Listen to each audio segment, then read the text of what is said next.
May tanong po ako sa inyo. Di ba nagkabalasahan ng mga sekretary sa ahensya ng gobyerno? Ito bang DOH secretary na si dapat ba nating tanggalin? Mga kababayan ko, ito po, panoorin nyo po muna tong video na to at kayo po ang humusga mga kababayan. Gusto ko kayo ang magsalita sa akin kung dapat ba siyang tanggalin o hindi mga kababayan. Panoorin nyo to. Isa sa kada 4 na kabataan na raw ngayon ang nalululong sa paggamit ng vape o e-cigarette. Nako ayan Kaya ang Department of Health nababahala dahil sa masamang epekto nito sa kalusugan. Nako. Nasa frontline ng balitang yan, si JC Cosico.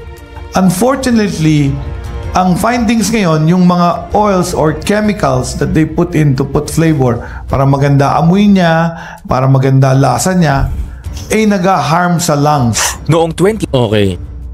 Isang usapin ito ngayon sa social media. Pero may napuna ako dito. 2021, umabot sa higit 88,000 ang namatay sa bansa dahil sa paninigarilyo. Nako magtigil-tigil kayo. Ayon sa Global Burden of Disease Study. Kaya para mailayo ang publiko sa banta ng vape at sigarilyo, pabor si Health Secretary Ted Herbosa na taasan pa ang buwis. Taasan ang buwis! Nako sa tobacco products. Ayan. Alam mo, honestly, pinakita ko lang sa inyo to kung paano sila umaksyon pagdating sa tabako.